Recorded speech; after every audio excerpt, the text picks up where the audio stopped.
Napakasarap magpunin sa ating bahay naman. Shout, praise the Lord! Ayun. Kaya dumako naman po tayo sa mensahe ng ating Diyos. Ay narito po si Brother Joseph. Amen.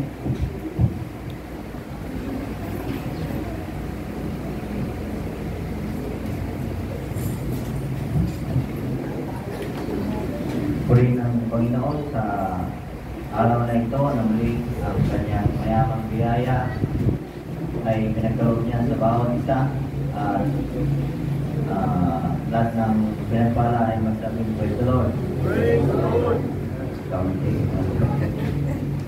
Kaya purihin ng Panginoon sa pagpapala muli na ako po ay magkapagbahagi ng salita ng Diyos na ito ang buhay, ito ang kaligtasan at ito ang pag-asa natin mga kapatid. Sapagkat sa maraming mga bagay, sa mga nakalipas na mga panahon at sa mga kasalukuyang panahon ay para sa akin ang Diyos na nakilala natin ay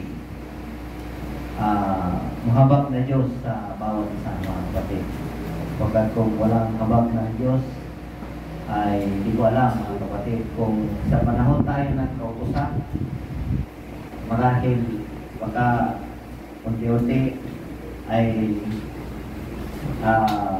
hindi ko alam kung patay o wala na tayo mga kapatid. Iba kasi ang kautusan at iba naman yung pag-ibig ng Diyos sa ating panahon mga kapatid. Kaya sa aklat po ng Titus ang kapitulo ay 2, chapter 2, umpisa po sa verse 1. Praise God. Ngunit magsalita ka ng mga bagay na nauukol sa aral na magaling. Diretso, balagi dyan. Verse 3, ato na ang mga matandang lalaki, hindi ko alam kung kabilang ako dito. Siguro hindi pa naman kami ni Pastor, may kabataan pa naman kami mga kapatid, ay maging mapagpigil. Talagang malaki pala ang role sa mga panahon ng una. Siguro hindi ko pa maunawaan, malaki ang role ng mga matandang mga lalaki, mga matandang babae sa iglesia. Sapagkat maalala mo po, nakita ko rin yung panahon nila Sister Adora, pagkabi ni Sister ko.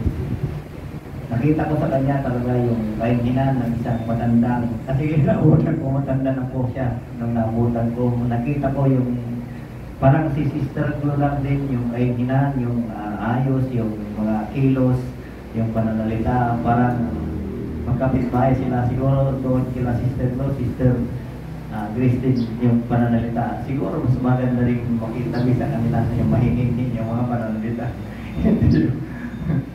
Sa totoo lang, Sister Grace din, meron din pag nagsasalita din, tahimik din mga kapatid. Kaya siguro nagkakahawaan sila doon kasi nga nagkakapit-bahay sila mga kapatid. Yun lang ang obserbasyon ko. Mahalaga pala yun mga kapatid sa Biblia, sa turo ni Apostol Pablo, napakahalaga yung mga ganun na bagay na talagang nakaka-bless sa isang bata na katulad ko noon na nag-uumpisa sa pananampalataya, na nakita ko yung kanilang kahinhinan, yung kanilang pati yung mga pananalita ay talaga naman na masasabi nating nakaka-bless mga kapatid. Praise God. Maalala ko lang, maging mapagtigil, mahusay, mahinahon, pag-iisip, magagaling sa pananampalataya. Yun yung tignan nyo, put niyo yung mga magagaling sa pananampalataya, sa pag-ibig, sa pagtitiis. Talagang very good sila mga kapatid. Verse 3. Nagayon din ang matandang babae, dalawa ito, lalaki, babae, ay maging magalang sa kanilang kilos, hindi palabintangin, hindi paalipin man sa maraming alak. Babae? Hindi ko alam, mga guro ng kabutihan, makiinom to babae noon. Balik na nila, hindi sa ngayon. Parang, wala sa panahon nila. Sinulat ko ni Panito mga kapatid. Verse 4. upang maturuan ang mga babaeng may kabataan na magsiibig sa kanilang asawa, magsiibig sa kanilang mga anak. Mga pakahinahon, verse 5, mga pakahinahon, mga pagkalinis, mga pagpasipag sa bahay. So, tingnan nyo mga kapatid, pati pala sa gawaing bahay. Kaya tayo mga matatanda, kailangan din pala, kaya minsan maalala ko talaga na si Pastor Clement na lagi niyang sinasabi pag nasa ibang bahay ka, kung nakikikain ka lang, kailangan magugas ka o magpakain ka. Sister Sinen, ganoon daw yung kanya noon, yung style na hindi siya pabigat sa isang bahay. Kaya kayo mga kabataan, kung pwede, maglaba kayo o kung ano ang pwede niyong gawin sa ibang bahay. Okay din. Wala mga kapatid, ina-advise din. Pasakop sa kanila asawa upang huwag labas-tanganin ang salita ng Diyos. Verse 6, iharap mo rin naman ang mga bagong tao na sila ay magpakainahon ng pag-iisip. Sa lahat ng mga bagay, magpakilala kang ikaw ay isang uliran sa mabubuting gawa. At sa iyong aral ay pakilala mo ang walang kamalian, ang kahusayan. Praise God. Pangungusap ng magaling na di mahatulan upang sila na sa kabilang panig ay mahiya nang walang anumang masamang masabi tungkol sa atin. Totoo ito mga kapatid. Talagang may mga tao sa iglesia ng Diyos na talagang kahit sa mga tagalabas ay pupurihin nila pag nakausap, nakasalamuha. Pupurihin nila na yung taong yun, napakabait, napakaingin, napakahusay, magaling, parang ganun mga kapatid. Sana all, ganun yung sinasabi ng Biblia. Verse 9, iharap mo, mga alipin, sila pasakot sa kanilang Panginoon at kanilang kalugdan ang lahat ng mga bagay, huwag mga masagutin. Praise God. Huwag magdaya kung magpakita ng buong buting pagtatapat upang pamutihan sa lahat ng mga bagay ang aral ng Diyos na ating tagapagligtas. Sapagkat napakita ang biyaya ng Diyos na may dalang kaligtasan sa lahat ng mga tao. Praise God. Ganto na muna, mga kapatid. Kahit na hindi na kailangan ng ipaliwanag, ayos na mga kapatid. Napakaganda. Sa verse 4, gusto kong bigyan ng pansin yung verse 4. Sa English, tingnan natin. Ibang sabi sa English. That they may teach the young women to be sober, to love their husband, to love their children. Ito yung marahil sa maraming panahon na hindi ko na naririnig. Sa ating panahon, iba yung approach ng pagtuturo na bigyan ng kalayaan yung mga bagay na dapat na palayain. Pero sa New Testament, love, maghahari ang pag-ibig sa husband o sa wife at sa mga anak. Mga kapatid, sabi ng Biblia, hindi ako nagkamali, sa Ephesians chapter 6, verse 4, gano'n din ang sinasabi na huwag ipamungkahi sa galit. Tingnan mo nga, Brother Gideon.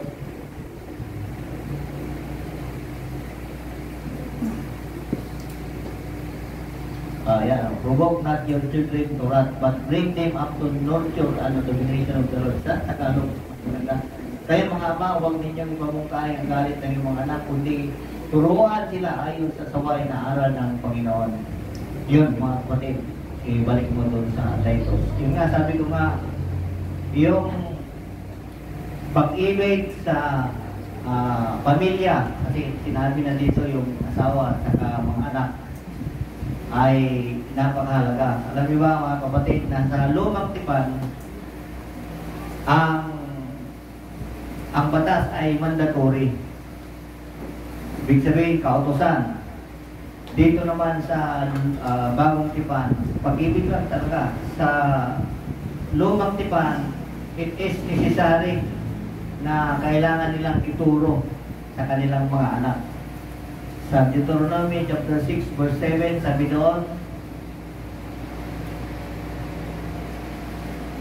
at inyong ituro ang buong sikap sa inyong mga anak, at inyong salitain tungkol sa kanila pagka ikaw ay naupo sa iyong bahay, at pagka ikaw ay lumakad sa daan, at pagka ikaw ay nahihiga, at pagka ikaw ay bumabangon. Ang alin?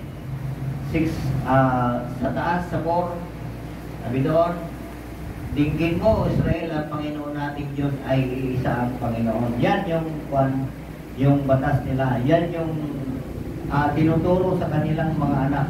Yan yung gustong mangyari ng Diyos sa kanilang mga anak.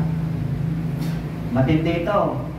Bakit? Yung pag natulog, pag kumain sila, talagang ini-inject sa kanilang kaisipan na ang Diyos ay isa, ang Panginoon nila, mga kapatid. Pero balik tayo doon sa Titus. Pansin ninyo, mga kapatid, yung love na sinasabi ng Apostol Pablo, mga kapatid, na ito minsan dito tayo nagkakamali. Walang magulang ang hindi niya iibigin ng kanyang anak. Masama o mabuti minsan sa mga anak. Kahit nang gumawa ng masama yung anak, mga kapatid, minsan talagang sa nanay konsentidor pa rin. Ito yun. Ang pinaka-last na kakampi ng isang anak ay ang nanay. Kahit na gumawa yung kanyang anak na mali, tama pa rin sa kanyang. Maalala nyo si Hayden ko nung nasa Senate siya. O diba? Yung ginawa niya, hindi lang inaakusahan, talagang ginawa niya. Pero yung nanay nandoon, in-interview ng priest, sabi niya, may son, sabi niya, binalaki ko yan ng tama, mali, sabi niya. Talagang kinonsinti talaga mga kapatid.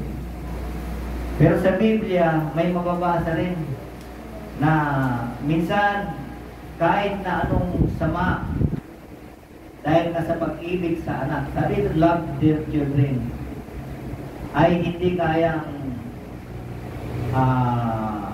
iwanan o tanggihan ang anak dahil sa kanyang pag-ibig sa anak kahit na masama ang magulang. Sa totoo lang, may mababasa sa Biblia. Lahat ng pamamaraan ng sabihin na natin pangangailangan ng isang anak para lang may bigay yung pagmamahal niya sa kanyang anak, gagawin niyang lahat kahit na magnakaw mo, pwede siguro. Sa totoo lang sa Biblia mayroon, mga kapatid. Matthew chapter 7, tingnan natin, basahin natin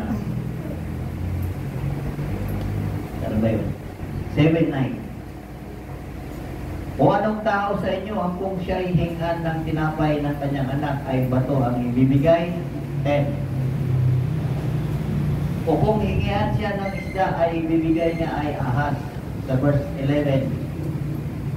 Kung kayo nga, bagaman masasama, ay marunong magbigay ng mabubuting kaloob sa inyong mga anak, gaano pa kaya Ama na sa langit na magbigay mabuting bagay sa nagsisingi sa Kanya.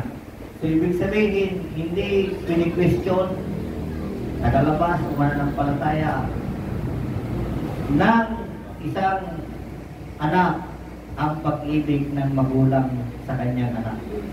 Hindi kini-question, mga kapatid. Talagang nandoon, tingnan niyo mga kapatid. Biblical yan. So, ibig sabihin, dito ako sa susunod. Sabi dito, maging ang Ama na nasa langit na magbigay ng mabuting bayan sa nagsisihingi sa Kanya. Minsan, nabanggit ng ating national overseer, yung sa Jubilee, yung Ama. Tayo daw ay may karapatan ng tumawag sa Ama, sa ating Panginoong Jesucristo. Kung gano'n ang sistema sa mundong ito, na ang Ama ay hindi niya kayang tiisin yung anak kahit na may kaunting pagkakamali, kaunti lang, hindi naman maraming. At sa panahon natin ng kalayaan, ay naunawaan ko mga kapatid, masarap pa na maging anak ng ating Amang Panginoong Jesucristo. Bakit? Bakit? Anong dahilan? Kung babasahin natin yung John 1:1 hanggang sa mga susunod, doon sa verse 12, sabi doon, binigyan ko kayo ng karapatan na maging mga anak ng Diyos. Bakit? Naunawaan natin ang kalooban ng Diyos. Naunawaan natin ang kalooban ng Diyos. Anong kalooban ng Diyos? Na ang kanyang pag-ibig sa tao, ang kanyang pag-ibig sa tayo sa mga hintil. Kung babasahin mo, talagang napakaganda.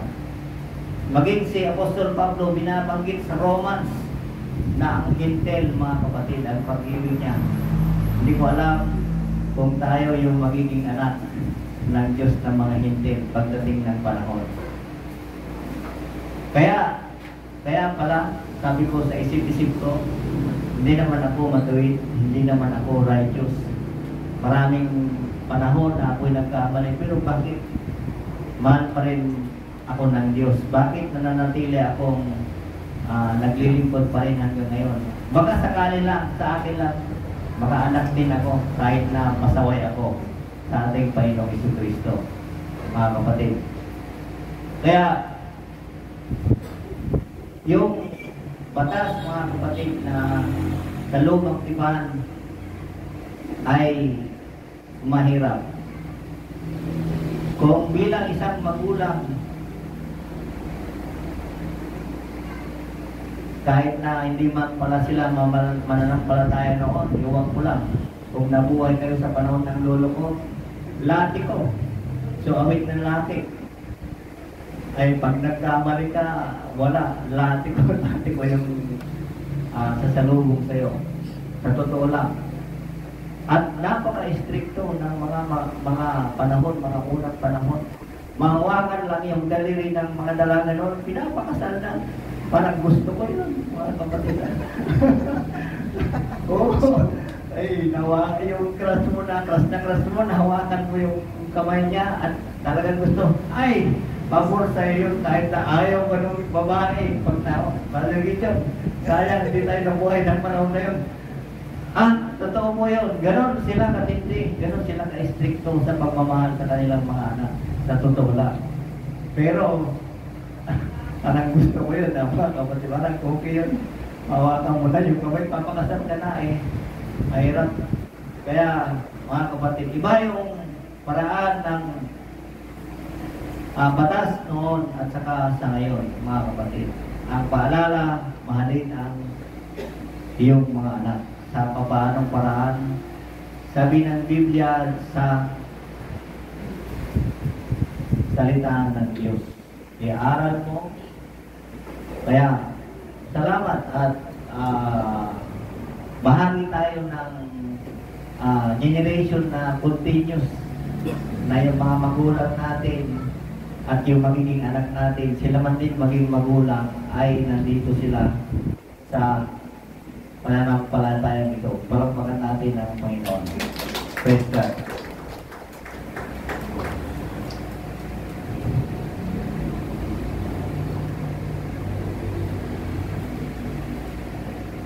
Second Corinthians chapter 12 verse 40. Si Apostol Pablo nang po ito. Narito, ito ang ikatlo sa akong handang pumarihan sa inyo at ako'y hindi magiging pasanin ninyo sapagkat hindi ko hinahanap ang inyo, kundi kayo sapagkat hindi nararapat ipagtipon ng mga anak. Quoted ha? Hindi nararapat na ipagtipon ng mga anak ang kanilang magulang, kundi ang magulang ang mga anak. Ay okay daw mga kapatid. Wala pa tayo bilang anak, wala akong responsibilidad para sa ating magulang, ha? Tama ba ito? Parang mali ito, ha? Tanungin ko kayo mga kapatid, sino bang mas pasaway sa inyo, sa sambahayan ninyo? Yung nanay ba o yung anak? Kayo mga kanagot-tanong mga kapatid. Sabi ni Pablo, mga kapatid, na ako man din, hindi ko alam to, ngayon ko lang nabasa ito, mga kapatid. Sa totoo lang, ngayon ko lang nabasa ito, nakahaba-haba ng magbabasa ko ngayon lang. Kaya pala, sinasabi ko kay Sister Eden, mahirap din pala umasa sa mga anak. Kahit na may mga trabaho na sila, o ano pa man yung naabot nila. Parang ako, nahihiya ako sa sarili ko hanggat malakas ako. Pwede naman akong kumain ng mga damo. Kaya nagkamote o ano pa man yung bagay na yan. Hindi ako hihingi, sabi ko. Sapagkat matanda naman na ako, hindi ko na kailangan yung mga bagay na mga ice cream. Hindi ko nga paborito yung cake ka. Ayaw ko talaga. Mga kapatid, sa totoo lang. Sa totoo lang. Kaya pala may nakasulat, mga kapatid, na sa pakiramdam ko, sa akin lang po ito ay hindi ko gagawin yon. Sapagkat naintindihan ko yung salita ng Diyos na yung may sakit ka, minsan nagkasakit din ako, pero pinasa Diyos ko yung buhay ko. Kaya siguro i-advise ko sa mga anak ko, kung may sakit man akong malala, bakit pagagastos din? Bakit ka ba pupunta sa panding? May buhay na walang hanggan, may pagkabuhay na makulit. Mga kapatid, maunawaan, maintindihan mo lang yung salita ng Diyos. Hindi ka pagkukulangin, hindi ka pababayaan. Mga kapatid, ito. Kaya, huwag kayong mag-alala kung may pera ko. Ako sa akin, tama rin lang naman na kung ako isang papatayon ko sila ng bahay. Kasi responsibilidad ko pala yun, mga kapatid. Responsibilidad. Kasi nga doon sa pagmamahal na nabasa natin. Kagaya din ng Diyos na ating bilang isang ama sa atin. Lahat ng bagay na hingin natin o gusto natin, kung nakita niya na tayo'y mabuting anak, ibibigay niya, mga kapatid. Kahit na pasaway ka na anak, ganoon pa rin, nandoon pa rin yung pag-ibig ng ama. Kaya natuwa ako na sabi ni Pastor Gypsy na pwede na tayong tumawag na ama sa ating Panginoong Jesucristo. At kung anak tayo, mga kapatid, parang nakakasiguro ako sa kaligtasan ko, Pastor. Amen. Parang kayo sa Panginoon. Kung anak kayo, kahit pasuway kayo, kahit malayan kayo, sabi niya, yung pag-ibig na lang, kasi nga anak kayo eh. Posible na hindi kayo pababayaan ng Diyos. Kasi ganon ang damdamin ng magulang. Ganon din ang damdamin ng Diyos sa kanyang mga anak. Bilang magulang sa kanyang mga anak, mga kapatid. Lahat ng mga magulang, itaas ang kamay. Di ba, yung damdamin nyo sa inyong mga anak, gagawin nyo lahat. Ganon din sa ating Panginoon, sa ating nabasa, mga kapatid. Hindi niya pababayaan ang kanyang mga anak. Palakpakan natin ang Panginoon sa mga ito. Magandang mga kapatid.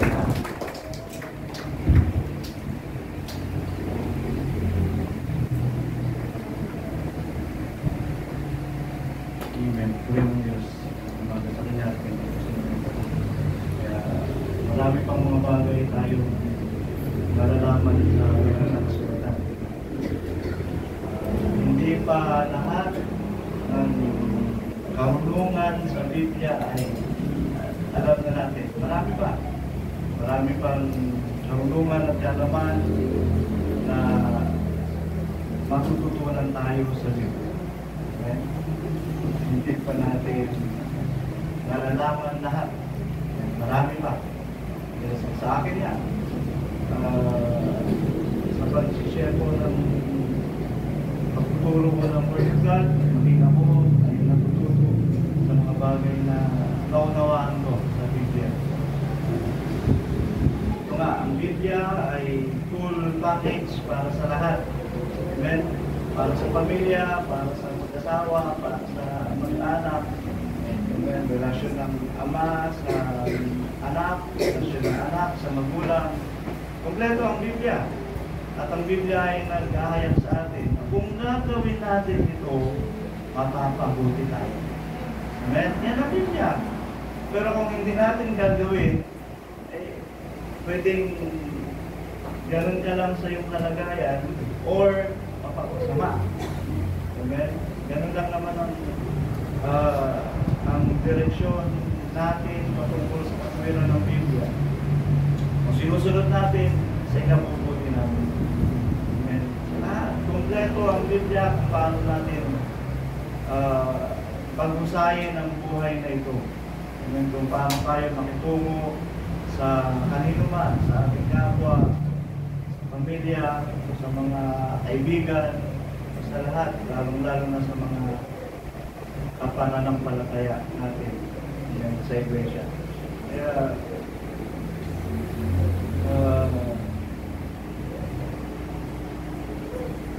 full package, ang Biblia patungkol sa atin. Yung mga iniutos ng Diyos patungkol sa mga Israelitas, ibinigay sa kanila ng Diyos yun upang sila ay mapabuti. Amen? Ngayon, kung gagawin din natin, kasi ikabubuti din natin. Amen? Kasi ikabubuti din naman natin. Maraming mga bagay na inutos sa mga Israelitas noon patungkol sa yung hygiene. Tinuruan sila ng Diyos kung paano. Kasi noon siguro walang siya saan sila. Malayo ka, pero kung saan hindi nila ito, ikalibaw niya. Kasi yung singaw noon, siyempre, bakterya, ilipad, malalanghap mo rin. Kasasama rin naman, tinuruan sila ng Diyos. Bahol, lagyan nila naman. Tinuruan sila ng Panginoon. Maging yung menstrual cycle para sa babae, tinuruan din sila ng Diyos kung paano iayos yun para hindi maka-apekto sa mga tao. Kung gagawin natin yung mga bagay na yun, tinuro sa kanila ng Diyos, hindi kabubuti din natin. Dahil sa kanila, ikabubuti nila. Sa atin din, ikabubuti din natin. Amen? Ganun din, maging yung pagkain ng dinuguan, pinagbawal sa kanila sapagkat yun ay ginadaluyan ng buhay. Amen? Sa kanila, kung susundin nila yun, ikabubuti nila yun. Kung hindi, may epekto sa katawan. So, may mga bagay nga na ipinahintulot na ng Diyos. Sa panahon natin ngayon, ang dinuguan, pagkain na. Hindi na siya bawal. Unang-una, sa tao, ipinagbawal ng Diyos na kumain ng hayop na may paak sa paa. Dami nun. Amen? Pero sa mga Israelitas, naging pagkain na rin later on. Pero pinagbawal ng Diyos sa kanila nung una. At kung nga, after baha, pinuutos kina Noah na huwag kakain ng anuman na may dugo. Inutos sa kanila yun. Amen? Kung susundin nila yun, ikabubuti nila. Mabubuhay talaga sila ng 1,000 years. Amen? Pero nga, dahil ang tao ma-invento kung ano-ano ang ginagawa, mas masarap yung karne, mas masarap ihawin, mas masarap iprito, mas masarap ganito na. Ipinahintulot na ng Diyos, pero hindi maganda sa katawan.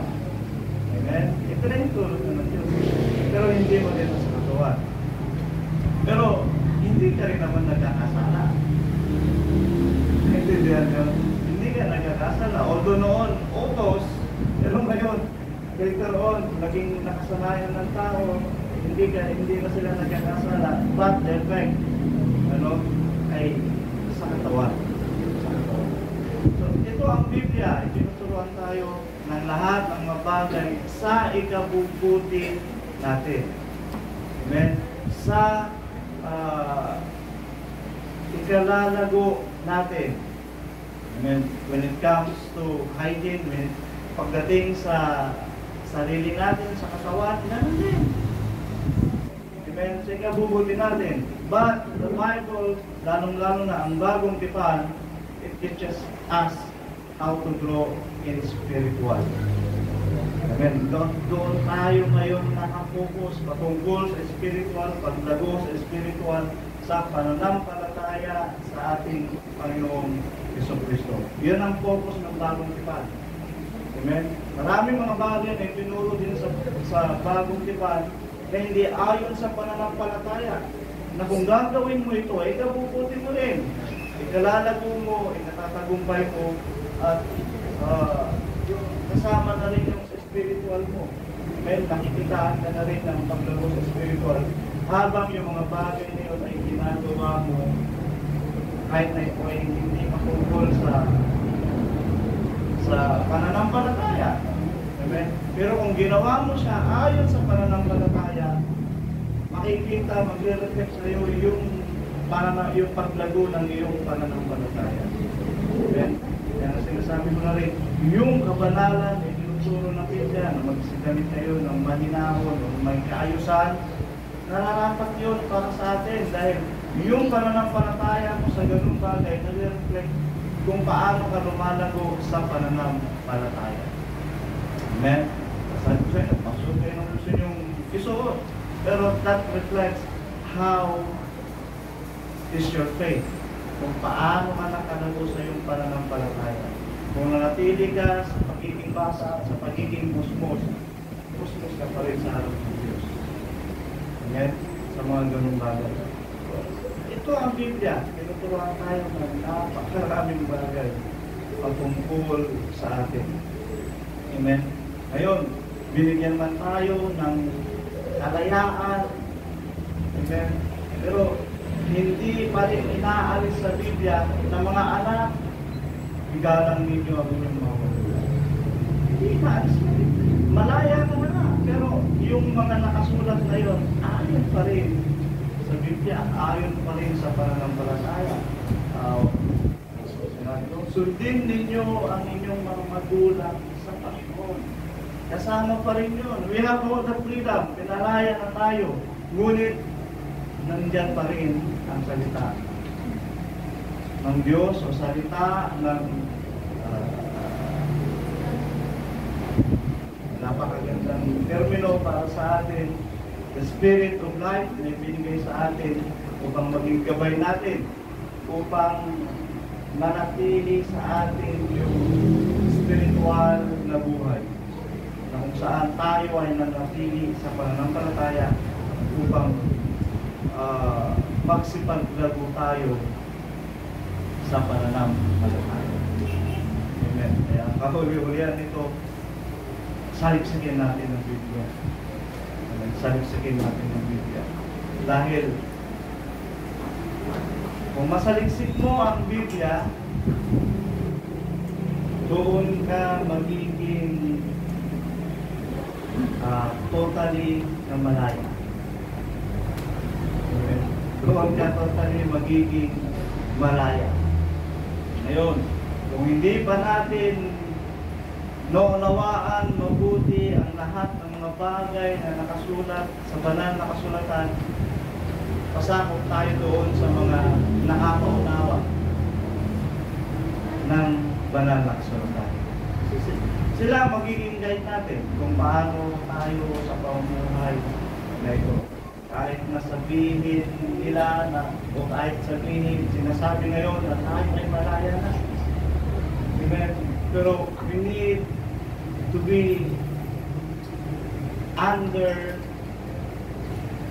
the righteousness of God. Nandun pa rin tayo sa katuwiran ng Diyos. Amen? Nandun pa rin tayo sa katuwiran ng Diyos. Sinabi nga kanina, yung kung uminom, marami. Hindi talaga nararapat. Wala-wala sa paningin ng tao, hindi na maganda. Eh, lalo pag hindi pa na-control. Wala na. Tingnan na lang natin dito.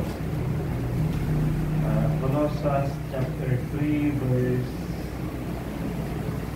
13. Tingnan natin. 15.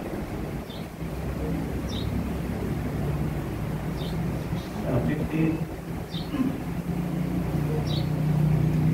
16. Marahan nawang sagana sa inyo ang salita ni Kristo ayon sa buong karunungan. Ang bibigyan ng diin. Sa buong karunungan. Naunawaan na ba natin ang mga bagay na ipinahayag sa Biblia, ang mga sinalita ng ating Panginoong Kristo? Naunawaan na ba natin? Amen? Ang mga bagay na ito. Dahil kung naunawaan mo siya, doon kaya binibigyan ng kalayaan. Pero kung hindi mo pa maunawaan mabuti ang mga bagay na nakasulat dito, pasakop tayo doon sa mga nakakaunawa na nagbibigay sa atin ng instruction. Amen? Pasakop pa rin tayo sa katuwiran ng Diyos na nakasulat sa Biblia. Amen? Balikan natin ang Biblia. Kung hindi natin maunawaan pa rin ang mga bagay na yun. Kaya ang magulang, ina-advise ko mga anak, makinig kayo sa inyong mga magulang. Sundin nyo pa rin sila. Sila ang nakakaalam kung ano ang mabuti sa inyo. Amen? Sila ang nakakaalam kung ano ang mabuti sa inyo. Although alam ninyo yung direksyon na tinatahak ninyo, pero yung guidance ng magulang ay mabuti, ikabubuti nyo pa rin. Ikabubuti nyo pa rin. Ganon din ang Biblia. Tayo sa pananampalataya, kung hindi pa natin naunawaan mabuti ang kalooban ng Diyos o ang mga bagay na tinatahak natin sa pananampalataya, andito pa rin ang Biblia para sa atin ay maging divine. Amen? Upang maging maayos ang lahat ng journey natin sa ating pananampalataya. It would be rough, magiging rough dahil sa mga pagsitisan natin, sa mga pagsubok. But still, ang words of God nandiyan para tayo magtagumpay at pagtagumpayan natin ang mga bagay yun. Kaya don't get me wrong, yung freedom na pinapangaral sa atin ngayon ay para sa mga sagana sa buong karunungan patungkol sa salita ng Biblia. Amen? Patungkol sa sagana ng karunungan sa Biblia. Pero kung sa atin nga, hindi pa natin lubos maunawaan, amen, hindi pa natin lubos maintindihan, pasakop pa rin tayo doon sa dating ginamulatan natin na kung saan lumago ang ating mga magulang sa pananampalataya. Amen? Tinuro din naman sa atin yun. Ipinaunawa din naman sa atin yun. Na tayo ay lumalago din sa pananampalataya dahil sa mga panimulang aral na yun. Mga panimulang turo na yun. Amen? Panimulang turo. Let's go back to the Word of God. Amen? Balikan natin ito lagi. Lagi tayong bumalik sa salita ng Diyos. Okay, karunungan, kayo'y mga turuan at mga paalalahanan sa isa't isa. Okay, magkatuwiranan tayo. Kung mas mataas ang katuwiran ninyo patungkol sa salita ng Diyos, masasakop ako sa inyo. Amen? Masasakop ako sa inyo. Ang magkita ng salmo at ng mga himno at ng mga awit na opo sa Espiritu na magsiawit ngayong may biyaya sa inyong puso sa Diyos. Amen?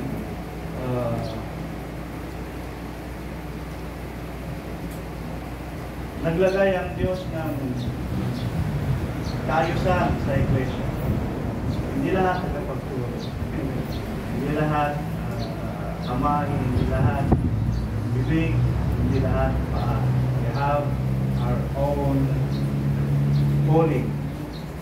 Manatili tayo na ginagawa natin ang pagkatawag ngayon at magkaisa tayo sa pananampalataya hanggang sa mabot natin. Amen? Ang buong karunungan na ito na dinadala sa atin ng Diyos. Amen. tutuloy natin yung aral mamaya. Yung nakita ko sa Biblia, ang tunay na malaya ay alipin ng katuwiran. Ang tunay na malaya ay alipin ng katuwiran. Kasi nasabi ko, hindi pa tayo magiging tunay na malaya hanggat hindi pa natin naunawaan mabuti ang karunungan sa likod ng mga salita ni Kristo. Hindi pa tayo totoong malaya. Kaya sa mga hindi pa totoong malaya, pasakop tayo doon sa nakakaunawa ng mga bagay na pinapahayag. Nasa taas natin. Tinuturuan tayo ng mga tama. Tinuturuan tayo ng mga bagay na ito. At doon tayo, pasakop tayo sa kanila ayon sa katuwiran. Amen. At tayo ay magiging malaya. Tayo ay magiging malaya. Alam mo ba, last week, parang magkaroon ako ng regret. Sabi ko, paano ba kaya yung sinuro ko? Parang nagkaroon ako ng station, parang hindi dapat. Pero siguro, ito yung test sa atin ng Diyos kung gaano natin naunawaan ang Biblia. Kung gaano natin naunawaan yung kalayaan na ibinibigay sa atin ng Diyos. Amen? Dahil malaya ka na, pero ginawa mo naman yung mga bagay na hindi ayon sa katuwiran ng Biblia o hindi ayon sa kaluguran sa Diyos, doon tayo mawawala sa pananampalataya. Sinyer ko lang yun mga kapatid, upang tayo ay huwag maghatulan sa kaligman at huwag mag-isip ng anuman sa kapwa. Amen. Ba't sige ito ganun, ba't sige ganun. Hindi na. Amen. Sarili na lang natin ang isipin natin na tayo ay lumago sa ating pananampalataya. Na tayo ay magtagumpay sa lahat ng mga bagay na ito. And Biblia, balikan natin ang Biblia. Napakarami na. Actually, dito sa Colossians chapter 3, ang daming paano dyan na dapat natin ipamuhay. Gagawin natin, siya nabubuti natin. Kung hindi, bakit ka magiging kaaway? Galatians chapter 4, Galatians chapter 5, nandun din, basahin natin yun. May mga payo din ang Biblia doon patungkol sa atin. Kung gagawin natin, ikabubuti natin. Kung hindi, mapapasama. Okay? Mapapasama. Hindi magiging maayos ang buhay mo. Marami kang magiging kagalit, marami kang stress sa pagdadaanan. Kung hindi mo gagawin ang mga payo nito. But, sa lahat ng ito, ang purpose ng Bible ay pag-ibig. Ibigay natin ng Diyos upang tayo ay managana sa pag-ibig at upang tayo rin naman ay panahanan ng kalooban. 8:28, all things work together for good to them that love God.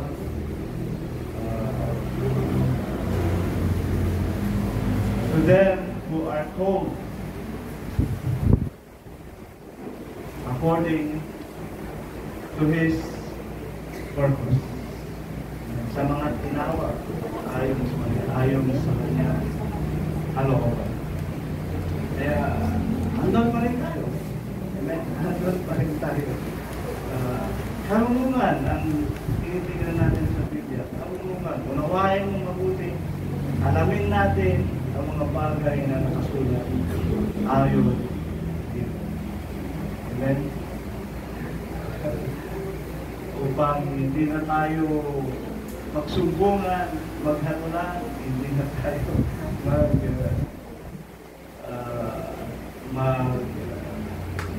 halat ng anumang mga salita, laban, kanino man, lalo na sa pananampalataya. It's not good, it's not healthy na maging gayon. May panuntunan ng Biblia patungkol ka. Kung may laban ka sa kapatid, puntahan mo. May pag-usap ka. ano ka, makipag-ayos ka. Yan ang kanwiran ng Biblia. Huwag mo lang galing sa kanila. Amen. At yan ay ayon sa kawiran ng banal. Kompleto ang Biblia. At marami na tayong natutunan, marami na tayong naunawaan. Amen. Gawin natin ang nakasulat. Ito ay sa ikabubuti. Amen. Goal nito, para tayo ay magtagumpay sa pananampalataya na walang abala. Walang abala, hindi ka stress, hindi ka na pag nababagabag ng anuman. Amen. Kung nababagabag ka sa iyong kapatid, tignan mo lang. Amen. Hindi man, panalangin mo na sa Diyos na ang bahala sa mga. Dahil ang tinitingnan natin dito ay hatulan tayo ng Diyos ayon sa kalayaan, sa kautusan ng kalayaan, at hatulan tayo ng Diyos ayon sa ating mga. Kaya tayo rin magsistema.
Masamo kami sa iyo nang may pagkakatiwala. Masamo kami sa iyo, Diyos, nang may pananampalataya. Na ikaw ay patuloy na manahan sa amin at pakinusin sa amin ang iyong magandang loob, ang kabutihan mo, Panginoon. Kasi namin laging nararanasan sapagkat ang iyong kapangyarihan ay patuloy na umikilos sa amin. Ang iyong kadakilaan, Panginoon, ay patuloy namin na mamasdan at kamamahan. Ang iyong magandang loob ay patuloy namin nararanasan sapagkat ikaw ay mabuti.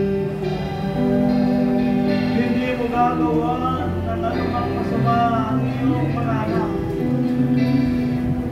Di ba po, iyong pagpapalay ayon sa iyong biyaya, iyong ililigtas ayon sa iyong magandang loob, at ipapamalas mo, Panginoon, kung gaano katakilan, Ama.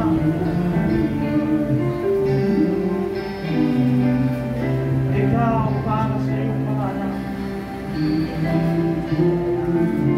Salamat sa iyo, Diyos, sapagkat ipinahayag mo sa amin kung paano namin magagawang tawagin ka, Ama.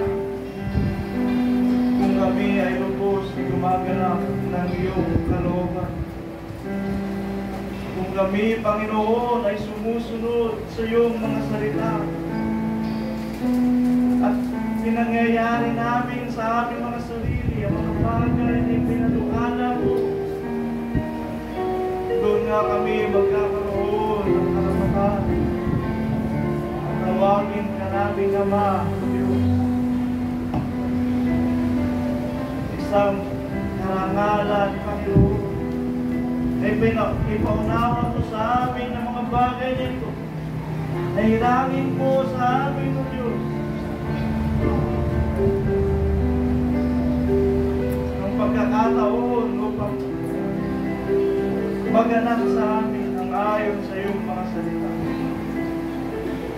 O God, the kingdom come, thy will be done, Lord, on earth as it is in heaven. O God, patuloy kaming sumasamo sa iyo ng aming mga sarili.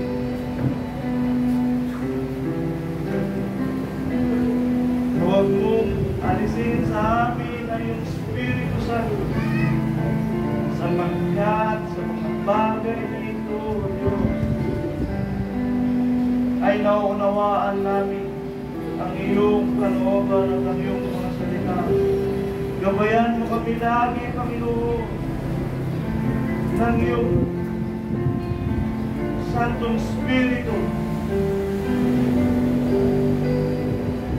upang huwag kaming maligaw ng anumang aral patungkol sa banal na kasulatan, kundi ang karunungan ayon sa katotohanan na iyong ipinahayag sa amin, ang maging panuntunan namin, Panginoon. Huwag nawa kaming madaya patungkol sa kalayaan na ibinibigay mo sa amin, kundi patuloy kaming magpasabog sa katuwiran mo sa lahat ng pagkakataon at sa lahat ng panahon. Dahil ipinahayag mo sa amin ang tunay na malaya ay sa kanila mo pinangyayari ang iyong panukala at ang iyong salita. Kaya o Diyos, salamat po sa lahat ng mga bagay. Amen. Palaguin ko ang bawat isa sa amin, Panginoong Jesus, na kami ay patuloy na magsitibay, na huwag na kami maging kadahilanan ng katitisuran, at huwag na rin kaming mga tisod sa anumang mga bagay, sapagkat pinasakdal mo na kami sa pamamagitan ng iyong mga salita. At naway maging ganap sa amin, Panginoon, ang pagpapasakdal mo. Pagtibayin mo kami, Panginoon, sa aming ng pananampalataya, upang kami, O Diyos, ay magsitibay, huwag makilos, kundi lumalago ayon sa karunungan ng iyong mga salita. Itinuro mo na sa amin ang maraming mga bagay, ngunit ang lalim ng karunungan ng ito sana ay dumagdag sa amin. Ang lawak, O Diyos, ng karunungan patungkol sa mga bagay na ito, lalong-lalo na sa iwagan ng iyong pag-ibig, nawa ang dumating sa amin, upang kami, O Diyos, ay magpatawaran, upang kami ay magagiligan, upang kami ay mga turuan, upang kami ay magkamayan ayon sa karunungan ng iyong kapangyarihan at ng iyong biyaya. Salamat po, Diyos, sa lahat ng ito. Nakila ka sa iyong kalooban. Tinutulong mo sa amin ang mga dapat naming maintindihan at maunawaan, upang kami naman, Panginoon, ay lumago sa aming pananampalataya. Salamat po, Diyos, sa biyayang ito na patuloy mong itinamamahal sa amin. Salamat sa patuloy mong hinihinga ang bawat tahanan ng mga kapatid nito ng tuwa at galak, ng pananagumpay at ng iyong pag-iingat. Salamat sa iyo, Diyos. Kaya kami, Panginoon, ay patuloy na naghahayag ng pagpupuri at pagsamba. Dahil ito ang pamanaan ng aming pagpapahayag ng pasasalamat sa lahat ng iyong mga gawa sa amin. Dakila ka, O Diyos, tinataas ka natin. Niluluwalhati ka natin sa mataas na pagluwalhati sa pagkarapat-dapat ka na purihin at sambahin. Panginoon, patuloy mo kami pagdamhin lagi, O Diyos, ng init ng iyong Espiritu. At kami, O Diyos, ay patuloy na magpapasako sa katuwiran ng iyong mga salita sa pagkamalaya na ginagawa mo sa akin. At ang tunay na kaya ay ikaw ang nagbigay. Ikaw ang nagpapahayag.